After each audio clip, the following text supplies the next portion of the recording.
Good morning, student. Today we take quick review of joint Hindu family business. Now this is chapter number 2.3. Joint Hindu family business. क्या होता है?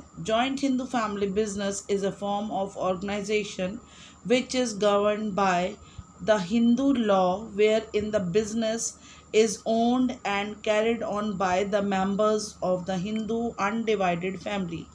Joint Hindu family business जो है वह ऐसा form of organization है जो कि हिंदू लॉ के अकॉर्डिंग जिसकी शुरुआत की जाती है और एक ही फैमिली के जो कि अनडिवाइडेड हिंदू फैमिली, सिर्फ हिंदू फैमिली में ही ये बिज़नेस चलता है और हिंदुस्तान में ही बिज़नेस चलता है, वहाँ पर ही ये बिज़नेस प्रचलित होता है और जो घर के मेंबर्स होते हैं वो ही इसके पार्टनर्स होते हैं. Joint Hindu family business is a particular form of business organize that exist only in India. सिर्फ इंडिया में ही होता है ये बिज़नेस.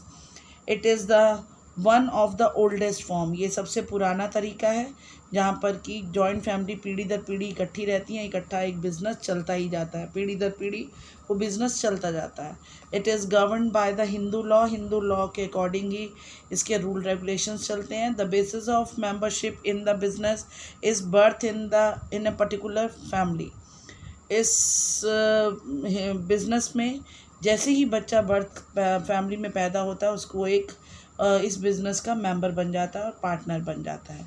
और कुछ साल हुए कि इसमें पहले ये था कि सिर्फ इस बिज़नेस में लड़के ही पार्टनर होते हैं, लेकिन अमेंडमेंट हुई सेक्शन 6 ऑफ द इस प्रिंसिपल एक्ट में.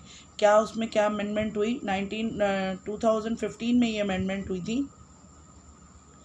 Daughter shall have the same right in the corporation's property. means ancestral property जो होती है उसमें daughters भी equally राइट होती हैं, उनके पास भी राइट होता है, वो भी पूरी शेयर होल्डर्स होती हैं. The daughter shall be allotted the same liabilities in the said property. Means daughters की भी लाइबिलिटीज़ उतनी बराबर होती हैं जितने सन की होती हैं. एक फास्ट रिव्यू लेंगे features of joint Hindu family business का. Easy formation by Hindu succession act 1956 के अकॉर्डिंग, जो भी ईजी जो लीगल एक्ट्स हैं उनके अकॉर्डिंग इसकी स्टार्टिंग की जा सकती है. Continuity, stable form of organization है ये, क्योंकि पीढ़ी दर पीढ़ी ये चलता रहता है. किसी की डेथ हो जाए, पागल हो जाए, दिवालिया पिट जाए, किसी का कोई फ़र्क नहीं पड़ता. एक पीढ़ी के बाद दूसरी पीढ़ी इस बिज़नेस को संभाल लेती है. कंट्रोल बाय द कर्ता. हेड ऑफ़ द फैमिली जो होती है वो पूरा बिज़नेस को कंट्रोल करती है, उसको कर्ता कहते हैं.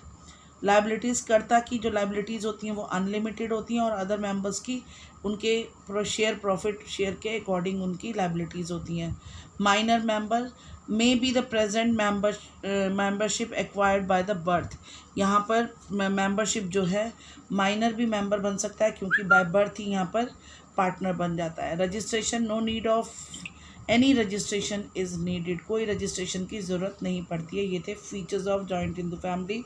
The business is managed and controlled by the head of the family who is the oldest member and is called karta. Eldest and oldest member in the family is called karta. Eldest member मतलब सबसे बड़ा घर का जो भी मुखिया होता है उसे कर्ता कहते हैं. वही पूरे बिजनेस को मैनेज करता है, वही कंट्रोल करता है. The death, insolvency of any member of the family does not affect the existence of the business. किसी भी तरह की किसी की कोई मर जाए, पागल हो जाए या दिवालिया पिट जाए फैमिली मेंबर में से किसी का भी, तो ये बिज़नेस रुकता नहीं है, बिज़नेस चलता रहता है. Next is merit of the joint Hindu family business. First is easy to start. मैंने अभी बताया बहुत ही हिंदू लॉ के अकॉर्डिंग से आसानी से स्टार्ट किया जा सकता है. सीक्रेसी, क्योंकि सारे मेंबर्स जो हैं फैमिली के ही होते हैं तो बिज़नेस रिलेटेड जितनी भी सीक्रेट थिंग्स होती हैं वो उनकी सीक्रेसी बनी रहती है. डायरेक्ट कॉन्ट्रैक्ट विद कस्टमर, क्योंकि सारे मेंबर्स ही कर्ता की हेल्प करते हैं, कस्टमर से डील करते हैं, तो सबका डायरेक्ट कॉन्ट्रैक्ट किससे होता है? कस्टमर से होता है. वो अपनी इम्प्रेसिव सेलमैनशिप भी कर लेते हैं. प्रॉम्प्ट डिसीजन, क्योंकि कर्ता जो है एल्डेस्ट और ओल्डेस्ट मेंबर मेंबर होता है फैमिली का वो पूरे बिजनेस को कंट्रोल करता है, तो कह सकते हैं कि इसका जो डिसीज़न लिया जाता है वो एक मैच्योर डिसीज़न होता है जो कि बिजनेस के लिए फ्रूटफुल होता है। Advantage of heritable quality means पीढ़ी दर पीढ़ी ये चलता आता है, तो एक पीढ़ी दूसरी पीढ़ी को एक चलता हुआ उसकी अच्छी गुडविल बनाकर बिजनेस हैंड ओवर करती है और इसी तरह उसी गुडविल के साथ नेक्स्ट पीढ़ी उसे चला देती है। Direct relationship between the efforts and consideration, उनके जो डायरेक्ट रिलेशंस होते हैं, एफर्ट्स जो भी किए होते हैं वो कस्टमर के सामने नज़र आते हैं। कंसिडरेशन मतलब एफर्ट प्रिंसिपल प्रॉफिट शो कर देता है कि इनके डायरेक्ट रिलेशन कैसे हैं। अगर कस्टमर बार बार आता है, अच्छी गुडविल है, तो अच्छे एफर्ट्स हैं। Next is limitations of joint Hindu family business.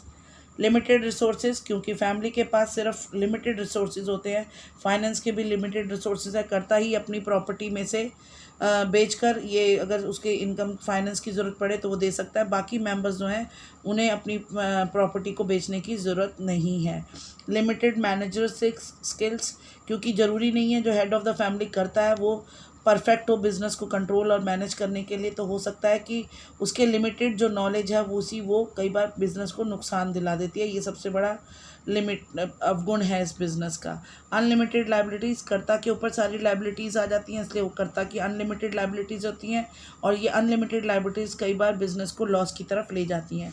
Lack of the cooperation of from the member, क्योंकि कर्ता ही होली सोली इंचार्ज होता है, प्रॉफिट शेयर सारा उसी के पास आता है, बाकी मेंबर सिर्फ उसकी हेल्प करते हैं, तो इसलिए बाकी मेंबर्स में काम करने की भावना कम होती है, वो उससे कोऑपरेट कई बार नहीं करते हैं। Disadvantages from the centralization of power, एक कर्ता के हाथ में सारी पावर होने से कई बार जो न्यू जनरेशन है, जनरेशन गैप के कारण वो बड़ों की बात को नहीं भी मान सकते हैं, बिज़नेस को सही नहीं भी चला सकते हैं। गैप और उनकी थिंकिंग में जो गैप है उसके कारण बिज़नेस कई बार लॉस में भी जा सकता है। This is the topic completed here. Revise this topic and learn and practice the case study question given in your book. Thank you, students. Thank you.